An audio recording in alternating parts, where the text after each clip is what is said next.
श्री रमण महर्षि जी से बातचीत अगला भाग आरंभ करते हैं। एक भक्त कहता है, क्या राम कृष्ण के पावन नाम के उच्चारण से अद्वैत की अनुभूति हो सकती है? महर्षि रमण कहते हैं, हाँ भक्त, क्या यह निम्न कोटि का साधन नहीं है? महर्षि रमण कहते हैं, तुम्हें जप करने को कहा गया है अथवा उसकी विशद चर्चा करने को कहा गया है? भक्त मौन रहा। एक 20 वर्ष के युवक ने पूछा, आत्मा की अनुभूति कैसे करें? 1 घंटे तक वह मौन बैठा प्रतीक्षा करता रहा। वह जाने ही वाला था कि चलते चलते उसने प्रश्न किया, भक्त, आत्मा की अनुभूति कैसे हो? महर्षि रमण, किसकी आत्मा, इसकी खोज करो। भक्त, मैं कौन हूं? महर्षि रमण, स्वयं इसकी खोज करो। भक्त, मैं नहीं जानता। महर्षि रमण, विचार करो, यह कौन है जो कहता है मैं नहीं जानता? क्या नहीं मालूम है इस व्यक्ति में मैं कौन है? भक्त, मुझ में कोई होगा। महर्षि रमण, वह कोई कौन है, किस में है? भक्त, कदाचित कोई शक्ति हो। महर्षि रमण, उसकी खोज करो। भक्त, ब्रह्मा की प्राप्ति कैसे हो? महर्षि रमण, आत्मा को जाने बिना तुम ब्रह्मा को क्यों जानना चाहते हो? भक्त, शास्त्र का कथन है कि ब्रह्मा सर्व जगत में तथा मुझ में व्याप्त है। महर्षि रमण, मुझ में मैं का पता लगा लो, तदुपरांत तुम्हें ब्रह्मा का विचार करने को समय मिलेगा। भक्त, मेरा जन्म क्यों हुआ? महर्षि रमण, जन्म किसका हुआ, तुम्हारे सारे प्रश्नों का एक ही उत्तर है। भक्त, फिर मैं कौन हूं?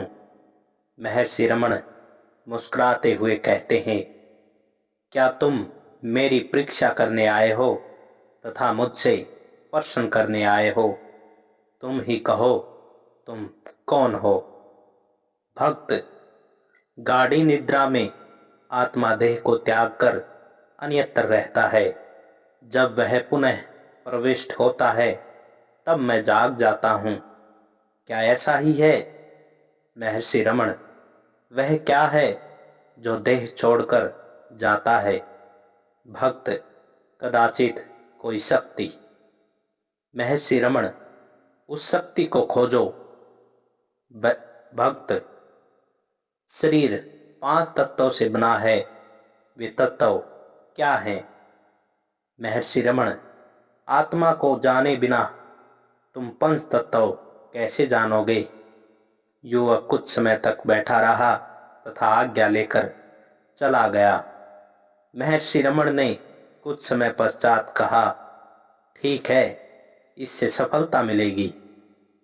श्री भगवान ने कहा कि शास्त्रों में अधिकतर सुषुम्ना के नाम का ही वर्णन किया गया है। दूसरे शब्द परा, आत्मा, अमृता आदि भी आते हैं। यह भी कहा गया है कि सुषुम्ना में लीन हो जाती हैं। अतः यह कहा जा सकता है कि परा ज्ञान की परिभाषा है तथा सुषुम्ना योग की। चतुर्दश अध्याय के 10वें छंद का भावार्थ यह है, और अधिक प्रगति होने पर अंतर्धान होना ही संभव है। इस तरह के व्यक्ति केवल शुद्ध चैतन्य होने से सिद्ध की तरह रहते हैं। अष्टादश अध्याय का अंतिम छंद इस प्रकार है, सिद्धों का ऐश्वर्य कल्पना से परे है, वे शिव के तुल्य हैं तथा वरदान देने में शिव ही हैं। भाव यह है कि आत्म साक्षात्कार के साथ वास्तविक तथा अविच्छिन्न तप प्राप्त होता है। ऐसे तप के सिद्ध होने पर कुछ ज्ञानी अपने शरीर को अति सूक्ष्म तथा अदृश्य बना सकते हैं। वे सिद्ध कह गए हैं। श्री भगवान ने पुनः कहा, सिद्धों की महानता असीम है, वे शिव तुल्य हैं तथा वरदान प्रदान करने में भी समर्थ हैं। उपनिषद का एक मंत्र है, आत्मगमय हर्च्यते भूति कामा, अर्थ अथवा मोक्ष की कामना करने वाले को आत्मज्ञानी संत की सेवा करनी होगी। यहाँ सिद्धों पर वरदान प्रदान करने की चर्चा नहीं है। ज्ञानी ऐसा कर सकते हैं उपरोक्त श्लोकों के साथ, यदि स्वे महिमनी प्रतिष्ठित अपने ऐश्वर्य में रहने वाला तथा अनंत ब्रह्मा ब्रह्मा अनंत है मंत्र पढ़े तो भ्रम पैदा होगा। सर्वम खलिवदम ब्रह्मा, यदि सब ब्रह्मा है तथा ब्रह्माविद ब्रह्मवे भवति, ब्रह्मा को जानने वाला स्वयं ब्रह्मा ही हो जाता है। इससे प्रकट है कि ज्ञानी सर्वज्ञ होता है, तब ज्ञानी तथा सिद्ध में क्या अंतर है। सिद्ध में वरदान प्रदान करने की अक्षमता है, जिसका अर्थ यह हुआ कि ज्ञानी में वह अक्षमता नहीं है। इस संदेह का महर्षि ने इस प्रकार स्पष्टीकरण किया। गीता में उठाए गए प्रश्न एक विशेष भावना के अंतर्गत थे, उत्तर भी उसी के अनुरूप दिए गए। लोग केवल शरीर को देखते हैं और वे सिद्ध की कामना भी करते हैं। आत्मज्ञान के बाद सिद्धियों का जब उसमें प्रवेश तक नहीं, तब वे उससे परे कैसे जा सकती हैं। सिद्धियों के इच्छुक मनुष्य ज्ञान मात्र के विचार से संतुष्ट नहीं होते, अतः साथ में सिद्धियों को भी प्राप्त करना चाहते हैं। आगे चलकर वे ज्ञान के परमानंद की उपेक्षा कर केवल सिद्धियों की महत्वाकांक्षा कर सकते हैं। इस उद्देश्य से वे राजमार्ग छोड़कर संकुचित गलियों में जा रहे हैं, जिससे उनके पथ भ्रष्ट होने की संभावना हो जाती है। उनका सही मार्गदर्शन लाने के निमित्त उनको राजपथ पर रखने की हेतु ज्ञान के साथ सिद्धियों की बात कही जाती है। वास्तव में ज्ञान में संपूर्ण अंतर्व्यापक है तथा ज्ञानी सिद्धियों के लिए किंचित विचार तक भी नहीं करेगा।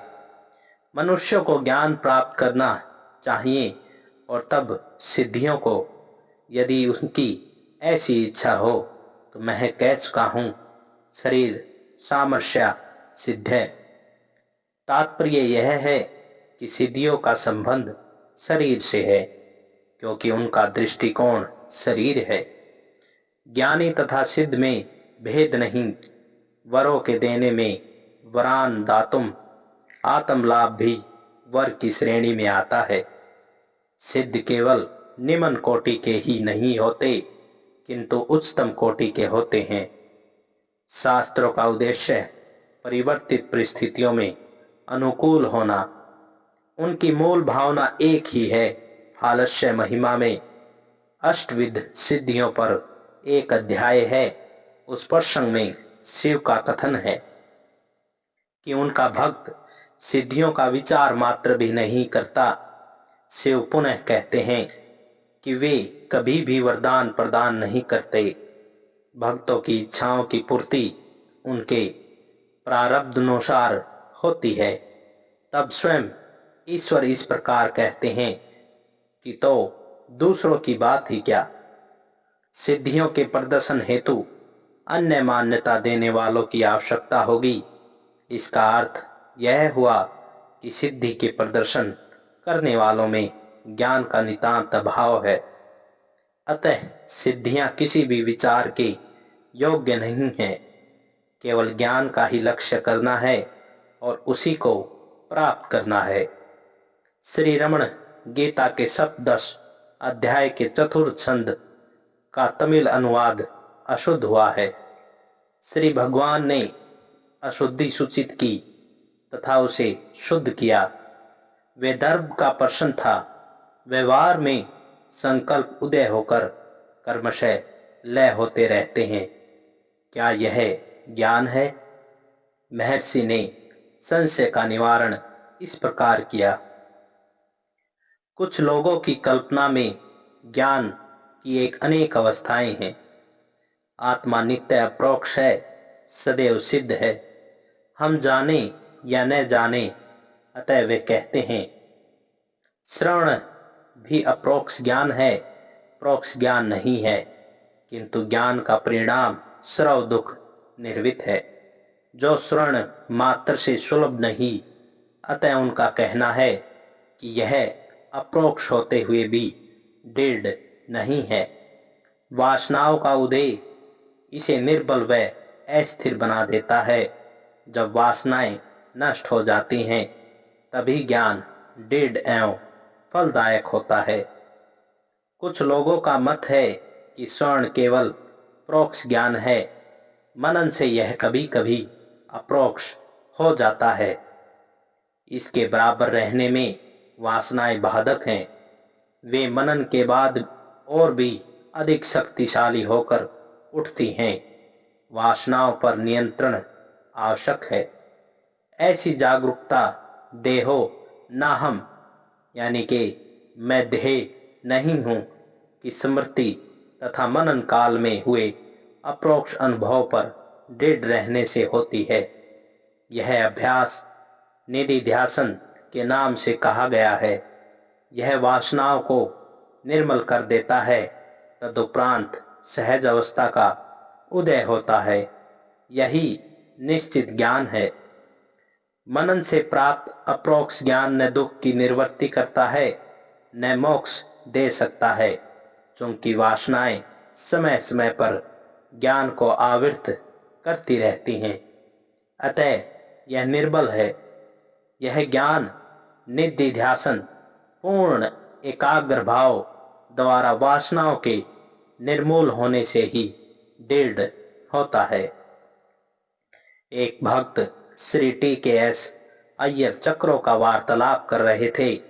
श्री भगवान ने कहा, केवल आत्मा का साक्षात्कार करना है यह अनुभूति अन्य सबको अपने क्षेत्र में व्यापक कर देती है। शक्ति, गणपति, सिद्धियां आदि सब इसी में सम्मिलित हैं।